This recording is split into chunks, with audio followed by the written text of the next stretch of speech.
కర్ణాటకలో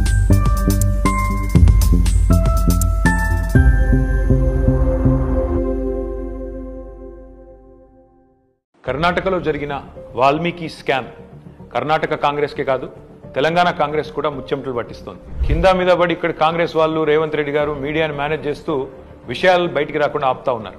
కానీ ఆ మబ్బులు కూడా తప్పకుండా 4-5 రోజుల్లో విడిపోతాయని నేను అనుకుంటాను.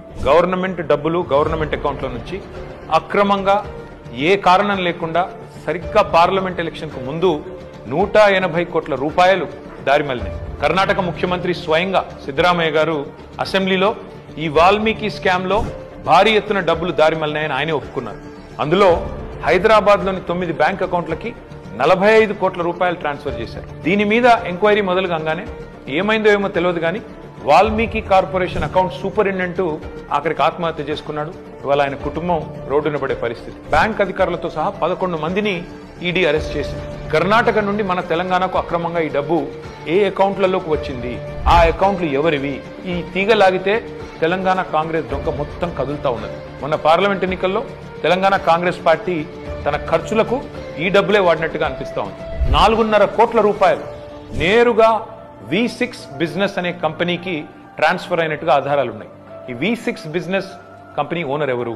SIT, CID, ED ఈ దాడులన్నీ జరిగిన తర్వాత కూడా మన తెలుగు మీడియాలో ఈ వార్తలు రాకుండా అడ్డుకుంటున్నది ఎవరు? పార్లమెంట్ ఎన్నికల సమయంలో కొన్ని బంగారం షాపులు, బార్ల నుండి భారీ మొత్తంలో డబ్బులు తీసుకున్నట్టుగా తెలుస్తా ఉంది. వారికి కాంగ్రెస్ పార్టీకి ఉన్న అనుబంధం ఏంది? ఇవన్నీ కూడా బయటికి రావాలి. కర్ణాటక ముఖ్యమంత్రి సిద్ధరామయ్యను గనక పొరపాటున తొలగిస్తే పక్కన ఉన్న తెలంగాణ సర్కారు కూడా కూలుతుంది అని ఈ మధ్యనే కర్ణాటక మంత్రి సతీష్ జరికోలి అంటున్నారు.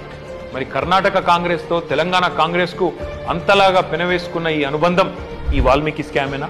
ఈ వాల్మీకి స్కామ్ లో భారీ మొత్తంలో వాటా తెలంగాణ కాంగ్రెస్ నాయకులకు కూడా చేరిందని ఆధారాలు దొరికినా ఈడీ ఎందుకు మౌనంగా ఉంటుంది? అసలు తెలంగాణ కాంగ్రెస్ నాయకుల మీద దర్యాప్తు జరగకుండా రక్షిస్తున్నది ఎవరు?